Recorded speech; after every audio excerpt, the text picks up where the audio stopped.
Being up over the thing to remember. The scene starts to tumble to the sound of the drums. Oh boy, there ain't no need to fight the time and ring. It ain't no big thing, just show her a little.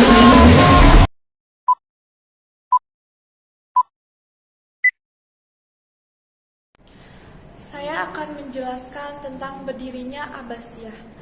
Berdirinya dinasti Abbasiyah berawal sejak runtuhnya kekuasaan Bani Umayyah di Damaskus. Banyaknya konflik pada dinasti Umayyah menjadi Bani Abbasiyah maju sebagai pengganti kepemimpinan umat Islam. Salah satu yang mempengaruhi dalam berdirinya dinasti Abbasiyah yakni adanya beberapa kelompok umat yang sudah tidak mendukung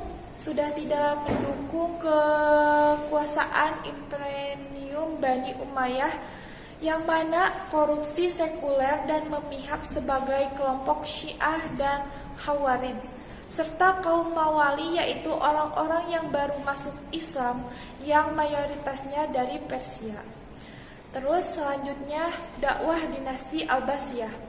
Dinasti Abbasiyah selama pemerintahan berlangsung, dinasti Abbasiyah melalui dakwah melalui dua lingkup, yaitu lingkup negara dan penguasa, terus dan lingkup masyarakat.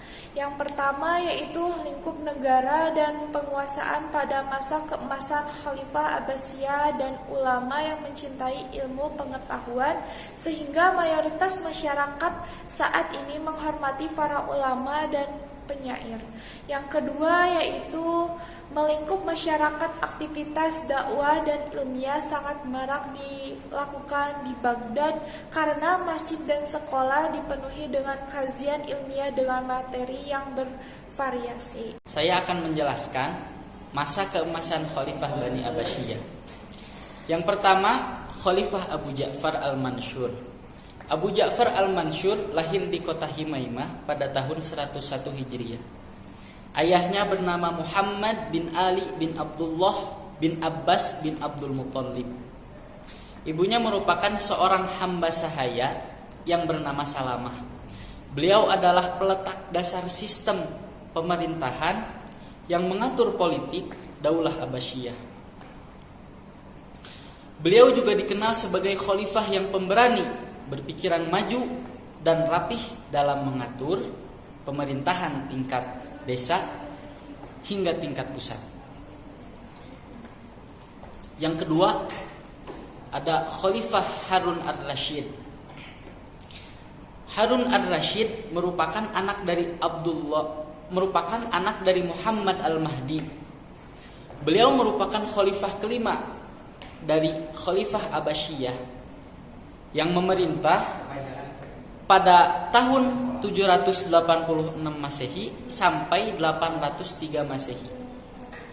Pada masa pemerintahan Harun yang dilanjutkan Ma'mun ar-Rasyid dikenal sebagai The Golden Age of Islam atau masa keemasan Islam. Pada masanya Baghdad menjadi salah satu pusat ilmu pengetahuan. Yang ketiga ada Khalifah Abdullah al-Ma'mun. Abdullah al-Ma'mun merupakan anak dari Khalifah Harun ar-Rasyid yang lahir pada tahun 170 Hijriah. Sebelum al-Ma'mun menjadi khalifah, ia dipercaya oleh ayahnya untuk menangani permasalahan di bidang pemerintahan. Saat itu al-Ma'mun diberi tanggung jawab sebagai penguasa wilayah Khurasan untuk mengkaji dan mengembangkan ilmu pengetahuan. Poin selanjutnya yaitu tentang masa pemerintahan Bani Abbasiyah. Menurut para sejarawan, masa pemerintahan Bani Abbasiyah dibagi menjadi 5 periode. Periode yang pertama dari 132 Hijriah atau 750 Masehi sampai 232 Hijriah atau 847 Masehi.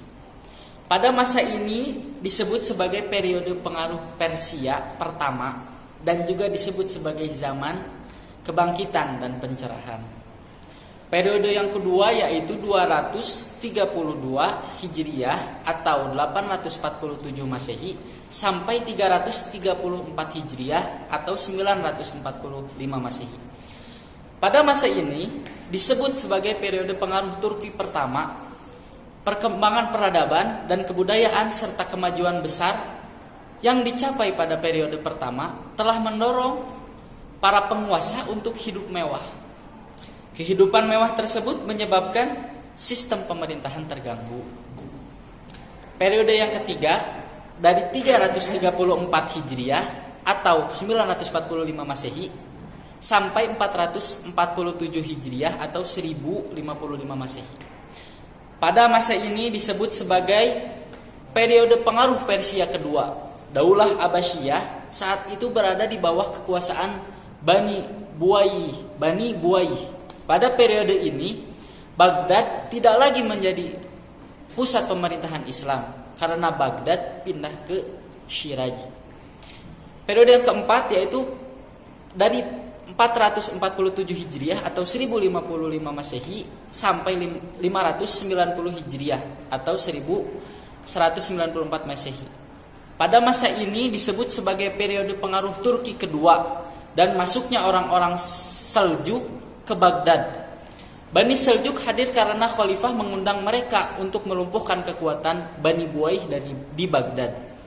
Yang kelima yaitu periode yang kelima dari 590 Hijriah sampai 656 Hijriah.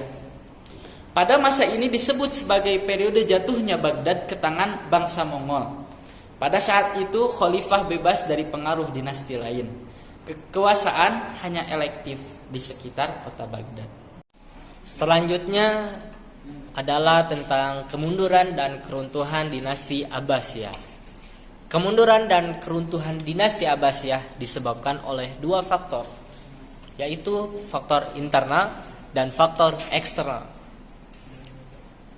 Faktor internal yang pertama disebabkan oleh perebutan kekuasaan di pusat pemerintahan, kecenderungan masing-masing bangsa untuk mendominasi kekuasaan. Masing-masing bangsa untuk mendominasi kekuasaan sudah dirasakan sejak awal Khalifah Abbasiyah berdiri. Namun, pada saat itu Khalifah merupakan orang-orang kuat yang mampu menjaga keseimbangan politik. Sehingga pada masa itu tidak terjadi adanya keruntuhan. Yang kedua, munculnya dinasti-dinasti kecil yang memerdekakan diri. Penyebab utama munculnya dinasti-dinasti kecil yang memerdekakan diri yaitu karena terjadinya perebutan kekuasaan di pemerintahan pusat, yaitu antara bangsa Persia dan Turki, yang mengakibatkan pengikut dari beberapa provinsi di pinggiran mulai lepas dari kuasa Bani Abbasiyah. Selanjutnya, kemerosotan perekonomian, menyempitnya wilayah kekuasaan menyebabkan pendapatan negara menurun, sedangkan pengeluaran membengkak. Itu juga disebabkan oleh para khalifah dan pejabat yang semakin mewah sehingga jenis pengeluaran semakin beragam, dan para pejabat banyak yang melakukan korupsi. Selain itu, ekonominya juga disebabkan karena diberlakukannya peringanan pajak dan banyaknya dinasti-dinasti kecil yang memerdekakan diri sehingga mereka tidak membayar upeti. Adapun yang terakhir, munculnya aliran-aliran sesat dan fanatisme keagamaan. Pada masa Khalifah Al-Mansur muncul gerakan yang bernama Zindiq. Gerakan tersebut muncul karena beberapa orang Persia kecewa karena tidak menjadi penguasa mereka. Mereka mempropagandakan ajaran Manuisme, Zoroasterisme, dan Mazdakisme. Selain itu terjadi juga konflik dengan aliran Islam lainnya, perselisihan antara Ahlus Sunnah dengan Mu'tazilah, dan adanya konflik bersenjata antara Al-Afshin dan Qoromitoh. Adapun faktor eksternalnya Yang pertama disebabkan oleh Perang Salib pada tahun 1095 Masehi. Perang ini terjadi karena kekalahan tentara Romawi dan kebencian itu bertambah setelah dinasti Seljuk menerapkan aturan yang menyulitkan kaum Kristen untuk berziarah ke sana. Untuk berziarah ke Gaza, Palestina. Sehingga Paus Urbanus II menyerukan kepada umat Kristen Eropa untuk melakukan perang salib dan mereka berhasil menguasai Baitul Maqdis, Edessa, Nicea, Tripoli, Akka dan kota Tire. Adapun penyebab yang kedua, faktor eksternal, yaitu serangan Mongolia dari timur. Sebagai awal penghancuran Baghdad dan khilafah Islam, orang-orang Mongolia menguasai Khurasan, Persia, dan negeri-negeri di kawasan Asia Tengah. Pada Januari 1258 Masehi, Hulagu Khan, anak dari Genghis Khan, menghancurkan tembok ibu kota, membakar kota Baghdad, dan melakukan pembunuhan terhadap Khalifah Al-Mu'tasim, para pemimpin fuqaha, dan orang-orang lainnya, dengan jumlah korban yang mencapai 2 juta orang. Pembunuhan ini berlangsung selama 40 hari. Terbunuhnya Khalifah Al-Mu'tasim menandai babak akhir dari dinasti Abbasiyah. Maka dari penjelasan yang sudah dipaparkan oleh teman-teman saya sebelumnya, dapat disimpulkan berdirinya dinasti Abbasiyah berawal sejak runtuhnya kekuasaan Bani Umayyah di Damaskus selama pemerintahan berlangsung. Dinasti Abbasiyah melakukan dakwah melalui 2 lingkup, yaitu lingkup negara dan penguasa dan lingkup masyarakat. Kemudian dinasti Abbasiyah mengalami masa keemasan atau masa keemasan Islam, yaitu pada masa pemerintahan Khalifah Abu Ja'far Al-Mansur dan Khalifah Ar-Rasyid dan Khalifah Abdullah Al-Ma'mun.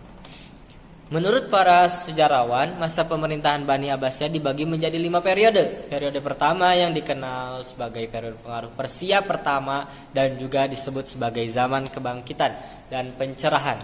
Kemudian periode kedua pengaruh Turki pertama, ketiga.